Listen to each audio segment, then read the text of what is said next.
What up, perps? Kid Copious. Back in effect. Purple State Party. You know what we're doing here. We're repping America, the center, and common sense. And happy birthday to me. It's been 6 years between the YouTube videos and now the podcast.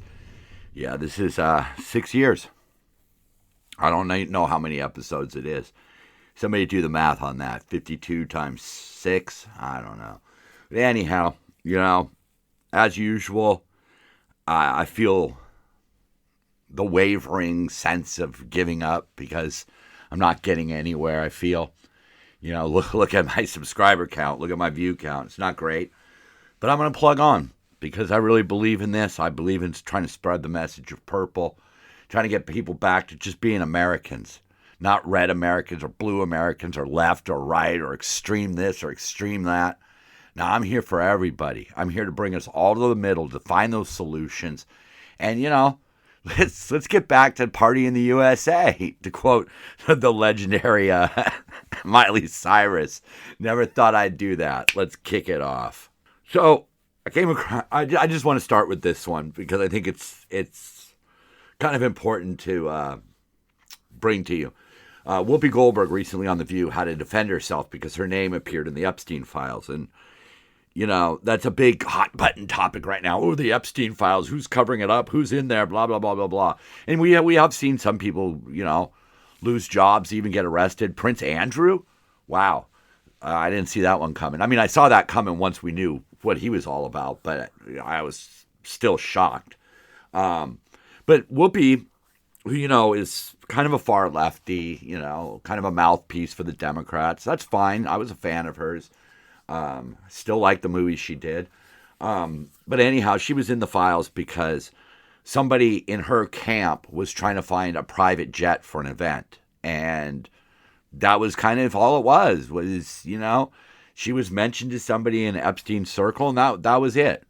I don't have any reason to believe that she was up to anything nefarious. But the important part is that it should remind people that not everybody in the Epstein file was up to no good.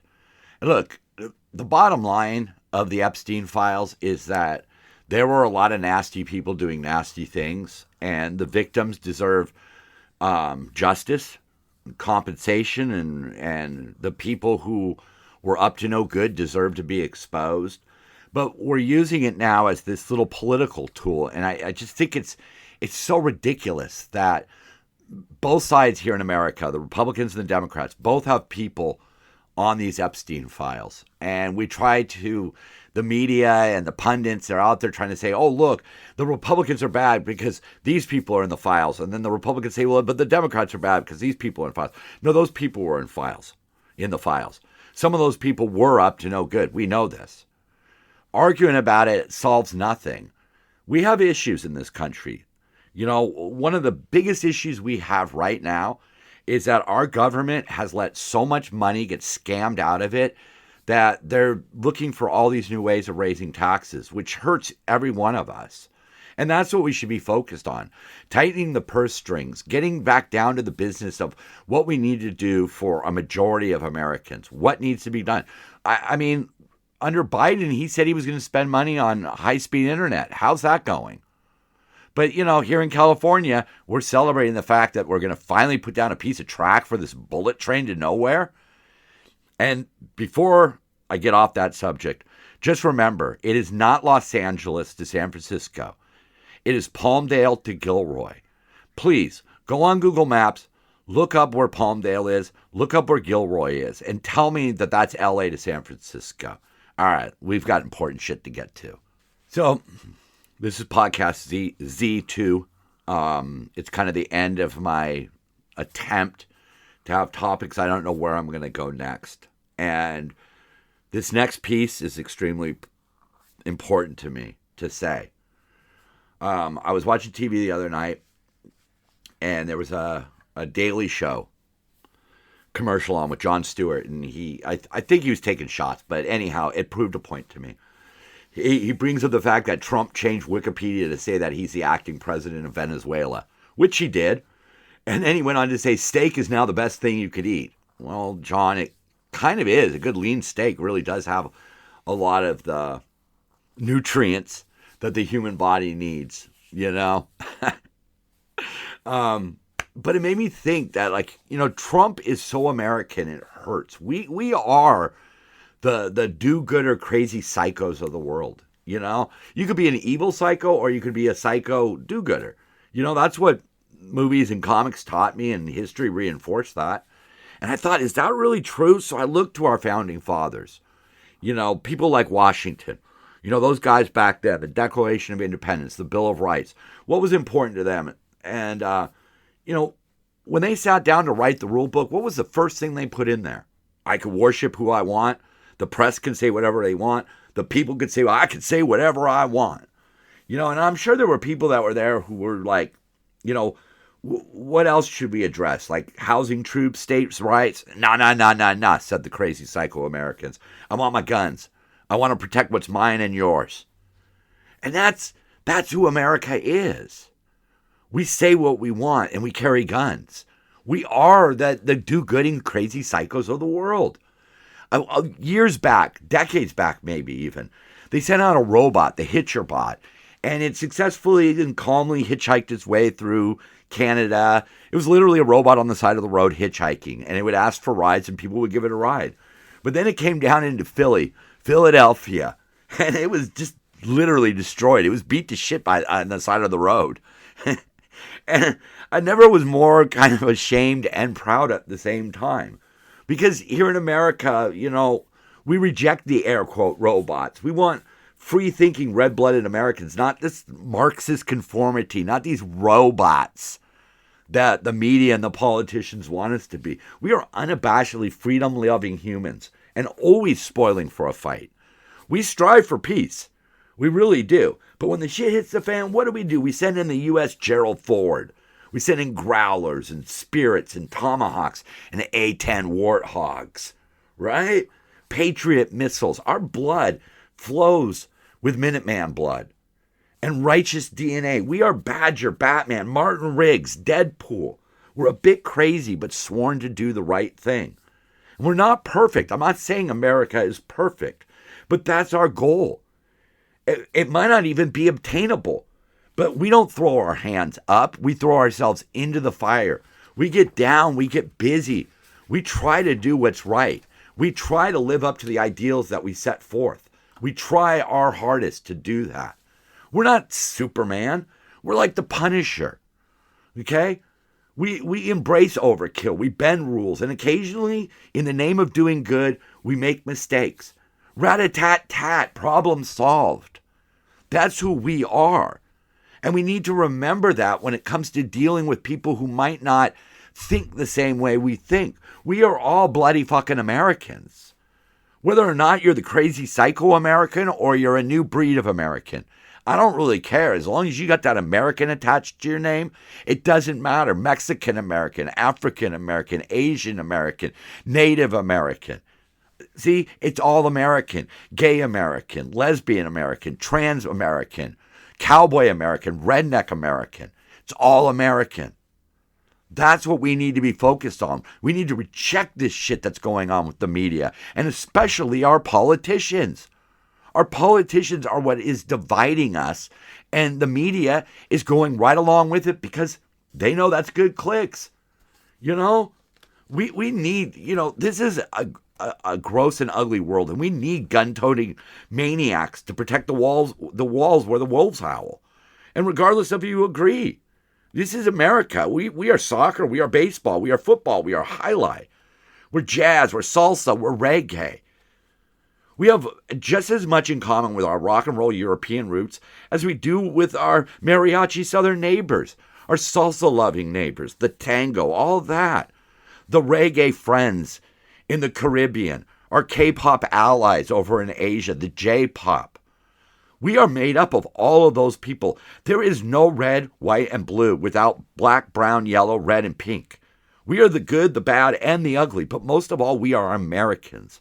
Our fighters defend the pacifists, the conscientious objectors, and even the soft on crime type. I'm not going to ask you who you voted for or what you stand for. If you need my help, I will be there. I am an American. I will be there to help you. We have to be vigilant for all, not just the people in our echo chamber. Fuck the echo chambers. I cried as much for Matthew Shepard as I did for Charlie Kirk. So fuck your prejudice. That's not American. We are all in this together.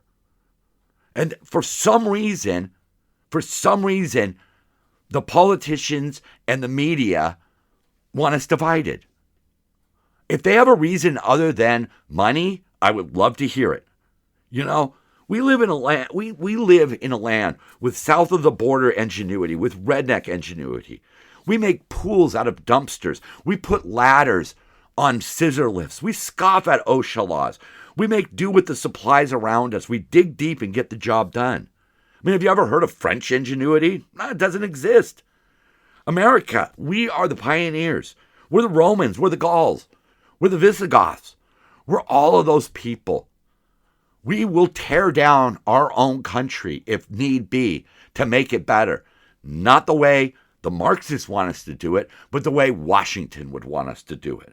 We are brutal in our determination, but we are never silent. And that's why I'm not keeping quiet about this. American is American. In my heart, I believe that the most redneck Americans should be defending the gays. I believe that the Ten Commandments should be plastered across our government buildings and in our schools and roadside cafes. It's a good guidepost to how to be a better human. But conversely, and this goes out to you, Mr. Trump, the pride flag should be flying over the Stonewall Memorial, the monument. Don't give me this shit about the American flag being over it. Put both of them up. It is a monument to the gay struggle.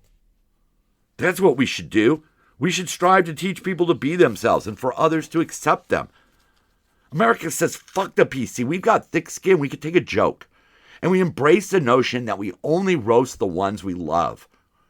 I've made a lot of jokes in the past, and none of them were directed at people I hate. But you know why? Because that would be hate. Making fun of people for who they are, for how they're born, what they believe in, that's fucking bullshit. That is hate, and America hates hate. Hate is the enemy of America. Our land stands as a proving ground for exactly everyone. Everyone can succeed here. Pansexuals from England, gay men from the Sudan, lesbians from Russia, straight girls from Tokyo, Christians from Egypt. Literally everyone can and has succeeded here. And that is our greatest strength. We're not perfect. I've said it before. We're far from it. But the goal is to work towards perfection, even if it's unattainable. I know, I'm repeating myself, but it bears repeating because that's what America is. America is striving for that perfection. This is what we are. No cause is too crazy when it comes to freedom, security, and the pursuit of happiness. And we need to reject the dogma that fills us with hate. We should reject the politicians and the media empire who wants us in boxes. We are not a land of boxes. We are a land of freedom, and we should not forget this. I fear we are. It is every single American's duty to protect our self-determination. The best Americans should protect all Americans, no matter our differences. For all of our differences, we are American. Red or blue, we must remain neighbors and fellow patriots. We must reject the un-American and embrace our diversity. We cannot live in a world where the people who want tougher penalties for crime are also against a woman's rights or a gay's rights or a trans rights or all of the different people of the world's rights. That's not who America is. We are supposed to stand up for what is right. I know that's often hard to determine, but it's very simple to look at a formula and realize, does this policy help or hurt a majority of the people? What I live with here in California is seeing that a very small minority, special interests, get all of their rights. They get what they want. And for the most part, the rest of us just have to suffer and pay for it. That's where I stand. How about you? Can you be that kind of American who embraces other Americans no matter what they may believe? Our differences are our strengths. Can you imagine keeping your job simply because your boss knows your name? and you say the right things, you don't do the right things. In fact, you do very little beyond collecting your paycheck. That is our modern politician, especially people like AOC. For some reason, AOC thought that she needed to fly over to Munich and in front of world leaders who saw disastrous results with far-left policies, she went over there and embarrassed herself further, but it pleased her voting base. Look at AOC telling Europe that blah, blah, blah, blah, blah, America sucks, right? Because that's what she does, and that's who she appeals to. But this woman went over to Munich, the birthplace of Adolf Hitler's Nazi movement, and tried to accuse Israel of committing genocide. Seriously? She literally said, to me, this isn't about a presidential election. I don't know. Personally, I think that the United States has an obligation to uphold its own laws, particularly the Leahy Law. And I think that personally that the idea of completely unconditional aid, no matter what one does not make sense. I think it enabled a genocide in Gaza. No, it didn't. Israel gave fair warning to the citizens. Move out. We're clearing out the terrorist elements. Move. Go here. Go there. This is where it's safe. Israel is the one who's facilitating all the aid. All of Gaza's Muslim neighbors aren't doing shit. Israel is doing more to help Gaza than Hamas certainly did. But now she wants to go over there and say those buzzwords, right? Another one of her word salad, buzzword-filled bullshit that she spewed was that whiteness is imaginary and it needs to differentiate between English, French, or German. Really? Really, AOC? You really want to look at my white ass and try to figure out what I am? Because your side really worries about misgendering people. So what about whatever that is, misnationalitying them? You would never know that I'm Italian. You would never know that my wife is Filipino Egyptian. You wouldn't. You wouldn't know that my son-in-law is Irish and Mexican. You would never know that. Okay? And what about the blacks? Are we really going to try to go down that route? Is blackness an imaginary idea? Huh? Because those people, because of the ungodly way they were brought here originally, really don't have necessarily ties to their own nationality. That was erased from a lot of black Americans. Some of them have been able to trace it, and there is, not every single black person in America doesn't know where they came from. But it's trying to make it easier on people because that's the right way. We're American. That's what my wife says she is. That's what I say I am. I don't worry about if you can figure out if I'm Italian or not. But the whole idea that whiteness is imaginary. And then she went on to mock Marco Rubio. She said, Marco says that cowboys come from Spain. Well, speak to a Mexican or African slave. Who do you think brought horses and cowboys to Mexico? Could it have been Spain? Could it have been Spain who long before that had a tradition of vaqueros? No, go over there and just spit your ignorance. She even tried to spit her ignorance about wealth tax and was countered by one of the reporters about how you tax the wealthy, that's short-term gains, but eventually you end up with no wealth because they already know that. The Netherlands have 36% tax on unrealized gains. Now, of course, we could always argue that a lot of rich people can get out of that. That's fine. They figure out ways around it. Okay, cool. All right. So maybe they're not going to lose their 36. But a really simple way of explaining that to people is imagine if you bought $100 worth of stock. The government comes along and taxes you $36. Okay, so now you're in $136. And next year, that stock tanks, and now it's worthless. Now you're out $136. The reason why we tax realized gains is because you have received money. Your stock for $100 went up to $300. Now you have $300. You pull your money out. Now we can tax you.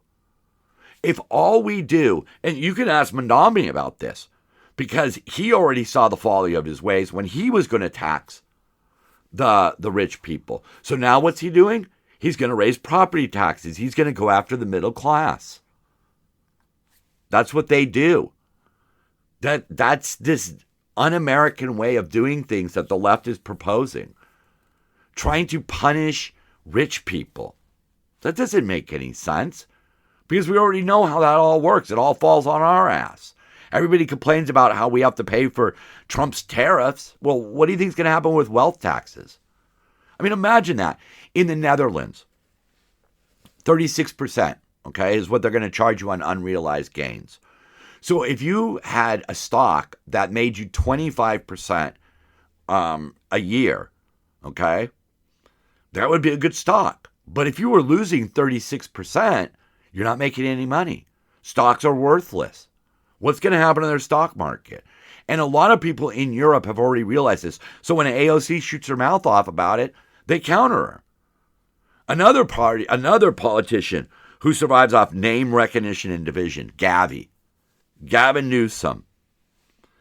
He also went over there to Munich. I don't know what he said. I guess he didn't really get a chance to speak or nobody wanted to talk to him. You know, the fact is a lot of people in Europe realize that this divisive far left propaganda or policies aren't really working. But let's look at California here. U.S. supplies of petrol are being shipped out of the United States, going to the Bahamas to get refined, and then coming back here. You wonder why we have expensive gas prices in California? Well, that's one of the reasons. Because there's the Jones Act, which says anything that's shipped between U.S. ports must be done on U.S. Ships. It's easier to ship from, let's just say California. You ship from California to the Bahamas and then back again. Now you avoid the Jones Act, right? Which does save some money, but it kind of all balances out. And there's really not enough ships that are U.S. built and registered to support the Jones Act. So possibly maybe it's time to tweak the Jones Act. I don't know. That sounds like the most logical thing to do. But right now in California, 40% of it is being refined in the Bahamas. Well, it's good for the Bahamas. I don't know what it does for us. It costs us more. The lengthy journey adds another layer of California's already expensive petrol market. We don't want oil refineries here. We don't want interstate pipelines. We don't want drilling. We're willing to buy oil from the Netherlands, have it refined there, and shipped 5,000 miles, however many thousands of miles across the ocean.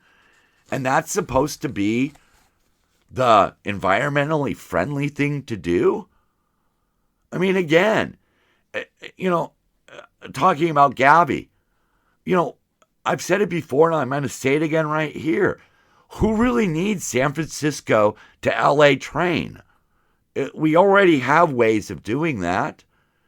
It's not cost effective. A lot of money has been wasted. A lot of it to graft, a lot of it to legalize fraud. All kinds of people making money off of it, but the rest of us, well, I don't ever see myself using it. Do you really ever see yourself using it? It's not like you can't drive or fly there. It's ridiculous, but it's his policy. It's his policy to leave drug addicts and crazy people on the streets. It's his policy to protect criminal illegal aliens from ICE. How does that help us?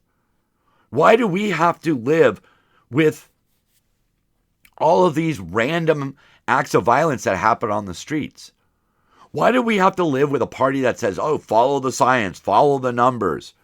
But the numbers show that most violent crimes are committed by, guess who? Repeat offenders. When are we going to get tough on crime here? I mean, we literally have a governor who doesn't want to be tough on crime. He wants to prioritize fish over humans when it comes to water. He wants to prioritize cities over farms. He's doing everything, and then his supporters say, well, California's the fourth largest economy. Well, not if he had his way. If he had his way, we'd be a third world nation. All the rich people would have the rich people things to do, and the rest of us would just be living in mud huts. Because he doesn't care. He doesn't care who he hurts as long as his people are happy. That's not American. American is not making your echo chamber happy. It's about making everybody happy. That's what we need to get back to.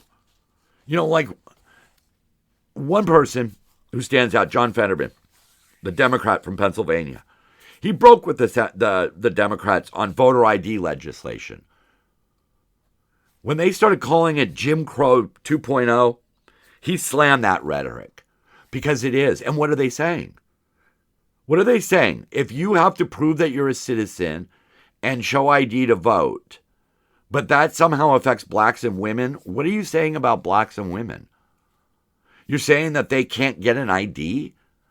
You're saying that if they get married, they're just going to forget to update their driver's license to reflect their married name? Or just like my daughter did, she didn't take her husband's name, so that's not going to happen.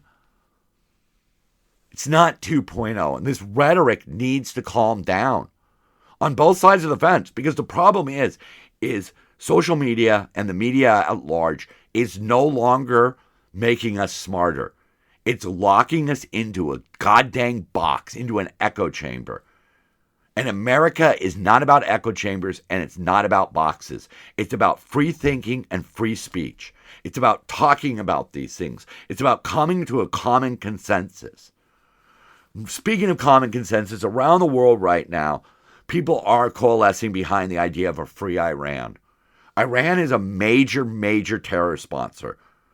I mean, can you imagine a world where terror groups can't get money? You know, while AOC is over there with Gabby embarrassing themselves in Munich, over 250,000 people marched for regime change. In Toronto, Canada, 300,000 people marched for a free Iran. We need to get behind that. But part that drives me crazy is that because Trump is spearheading this, people are going to reject it. People are going to literally side with Iran because they hate Trump. What? Now, if this was a bad idea, I would join you against Trump. But this is a good idea. A free Iran is almost a free world. And the people there do not deserve to live under a dictatorship. And speaking of that, just FYI, do you know that Afghanistan has reinstated slavery? Because for whatever reason, we gave that place a reset and they decided to head right back down to the strict Muslim way of thinking. That's not American. It's one of the reasons why a lot of people who come here with the Muslim faith clash with America. Because a lot of what they believe is not American. They take very hard lines against gays and women's rights and things like that. And to change is sacrilegious. Have you noticed that here in the Western world, a lot of Christian churches now accept gay people? Yeah, I wonder how many mosques around the world accept gay people. I've never actually heard of one. Okay, I don't know where you would hear of it, but driving down the streets, I see plenty of Christian churches and other churches that have big rainbow flags that says, Jesus said everyone's welcome. And I'm here to tell you that's true. Jesus welcomes everyone. All right? I've read the Bible. I've studied the Bible. I understand the Bible.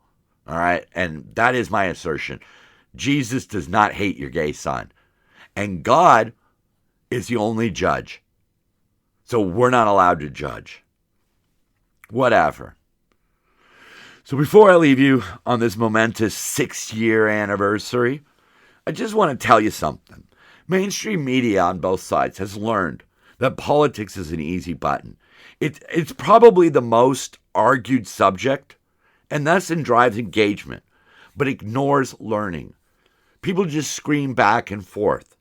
The worst part of what goes on now is people have been conditioned to listen with their ears closed. That's it. They listen with their ears closed. They hear the words while forming the argument against those words instead of considering what a person has said. You know, that's what we used to have. We had a little bit, I mean, you could always say there was always slants, okay? I do agree with that. But if you look at what people like Hillary Clinton, Barack Obama, Bill Clinton, like look at their views on crime, look at their views on illegal immigration, we were all closer to the middle. A fair and balanced press teaches us about both sides.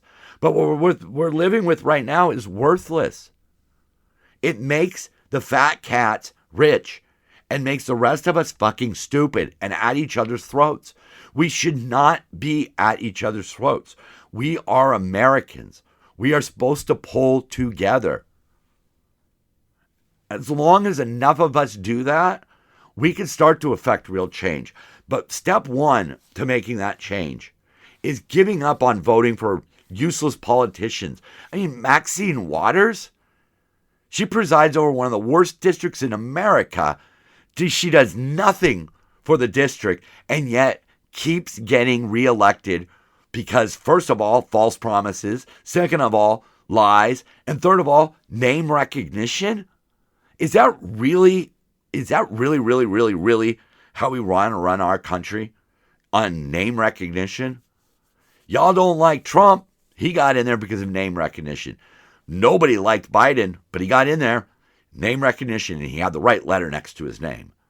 Is that really the bar that we're going to set? Or do you want to set the purple state bar? It's a little bit higher. It's where we have to take in arguments, think about arguments, come to a consensus in the middle, figure out what really works and go with that.